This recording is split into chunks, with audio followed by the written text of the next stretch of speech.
Fala galerinha, tudo bem? Vamos lá para mais uma rampa de temperatura na nossa série de mosturação.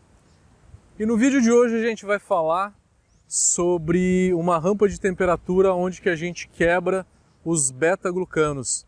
A gente chama de parada de beta-glucanos.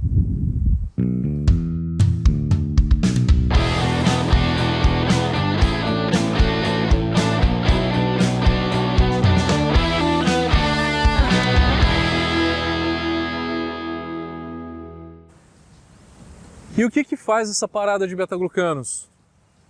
Quebra beta-glucano, lógico. A gente tem algumas enzimas aí, é um grupo de enzimas que atua muito bem aí entre 42, 45, 48 até 50 graus, tá?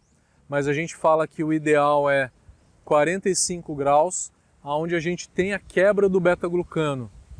Qual que é a importância do beta-glucano? O beta-glucano, ela é uma derivada da celulose, ela é uma molécula bem grande. E essa molécula, ela interfere muito na clarificação da nossa cerveja. Durante o processo de clarificação, ela vai aumentar a viscosidade e vai acabar entupindo a nossa clarificação. Porque ela faz um composto onde que ela entrelaça com água e aí ela forma uma cadeia de moléculas um pouco maior, que isso acaba aumentando demais a viscosidade. É função do malteador reduzir a quantidade de beta-glucano por um mínimo possível. E hoje, eu estou falando hoje, de 5, 10 anos para cá, todos os maltes já vêm com uma quantidade de beta-glucanos já suficiente para que a gente não precise fazer parada de beta-glucano, não precise mais fazer rampa de 45 graus. Malte bem modificado. Bem modificado é sinônimo de uma germinação intensa durante a malteação.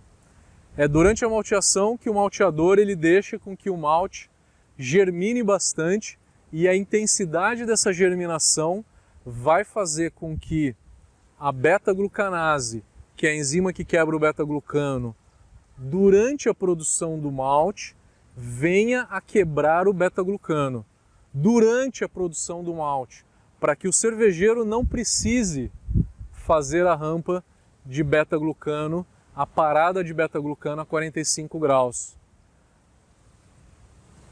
É uma abordagem moderna hoje, tá? A gente começar a arriar o malte a partir de 60 graus, na temperatura da beta-amilase.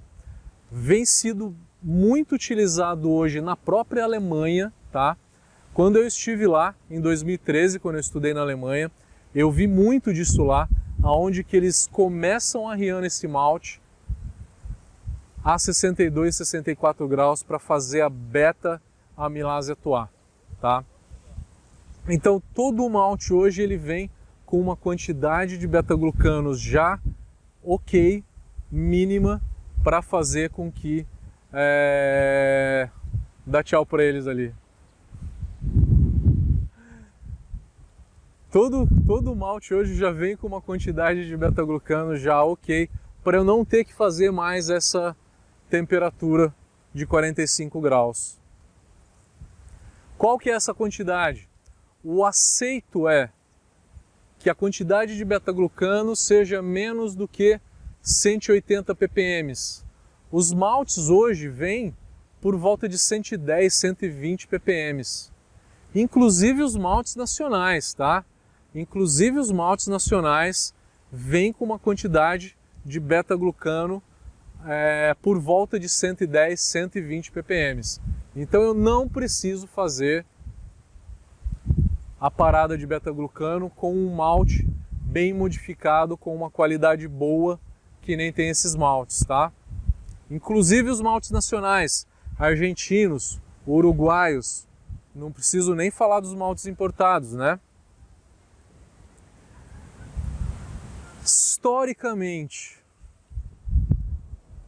Se você conversar com qualquer cervejeiro das antigas, de 30 anos atrás, cervejeiro de Ambev, ele vai falar o seguinte: todo malte, toda cerveja, você tem que fazer obrigatoriamente 45 graus para quebrar beta-glucano e 50, 52 graus para quebrar proteínas. Se você conversar com algum cara desse, ele vai falar que para todas as cervejas façam isso. E qual que é o motivo disso? O motivo é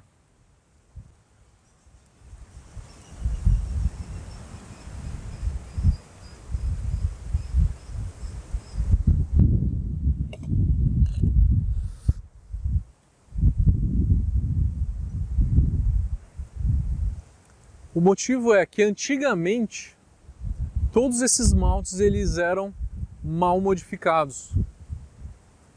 Tinha uma qualidade pior de maltes. Hoje a gente tem uma qualidade muito melhor desses maltes. Eu não preciso mais fazer 45 graus. Quando que eu preciso fazer 45 graus? Quando eu estou usando algum cereal não malteado. Menos o trigo, porque o beta-glucano ele está na casca, ele é um derivado de celulose. Ele está na casca. O trigo não tem casca. O trigo perde a casca no momento da colheita, porque a casca é muito dura. A casca ela quebra e ele perde a casca no momento da colheita. Então eu vou perder a casca do trigo e quando eu utilizar o trigo não malteado, eu não preciso fazer 45 graus. Mas quando eu utilizar uma aveia não malteada ou quando eu utilizar uma cevada não malteada, eu preciso fazer 45 graus, que é para quebrar o beta-glucano e reduzir a viscosidade. Ou quando eu usar um malte mal modificado. Quando você usar um malte mal modificado, você vai saber que ele vai ser vendido como malte mal modificado, como um sheet malt. Sheet malt com CH, tá? Não é com S não. Sheet malt com CH. Que no Brasil não tem muito disso, tá? Não tem muito disso. Tem uma pegadinha aí que eu queria falar para vocês, que é o seguinte.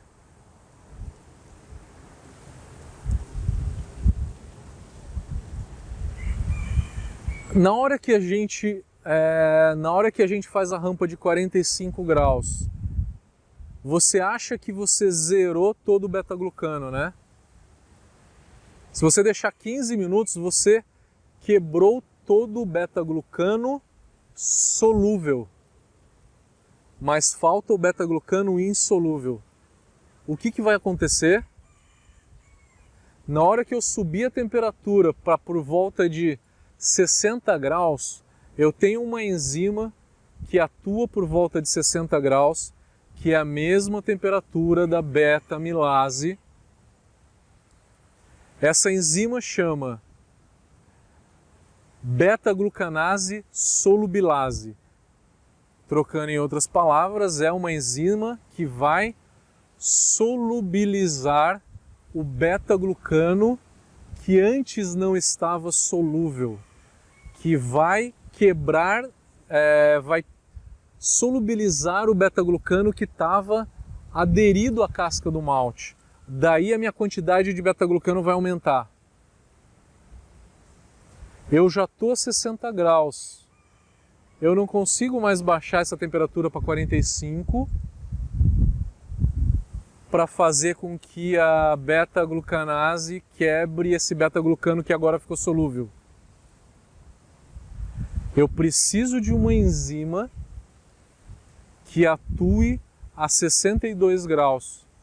E quando algum produtor de enzima vender para você uma beta-glucanase, ou uma glucanase em geral, ela vai vender uma enzima que atua por volta de 64, 65 graus, que é para quebrar esse beta-glucano que se tornou solúvel através da atuação dessa enzima chamada beta-glucanase solubilase, que solubilizou o beta-glucano.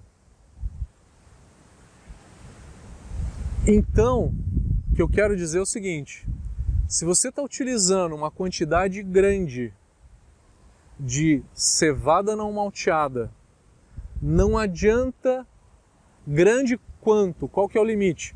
Por isso que só se usa por volta de 10, 20% de cevada não malteada ou de aveia não malteada. Porque acima disso, chegando em 30% de cevada não malteada, acima de 20% eu diria, 30% seria muito. Eu vou ter uma viscosidade muito grande na minha cerveja. Então acompanha comigo, eu vou repetir porque esse é um pouco difícil de entender. A 45 graus eu usei 20% de cevada não malteada. A 45 graus eu quebrei o beta-glucano que estava solúvel apenas.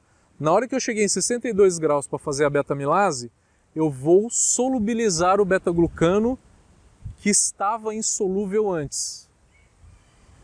E que isso vai gerar uma viscosidade muito alta. Que a única forma de quebrar esse beta-glucano é com uma enzima artificial, tá?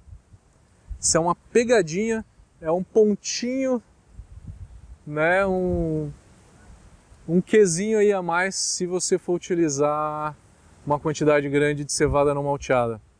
Galera, dê like no vídeo, se inscreva no canal, isso é bem importante pra gente. Faça seu comentário, porque a gente vai responder todos eles. Muito obrigado, galera. Valeu!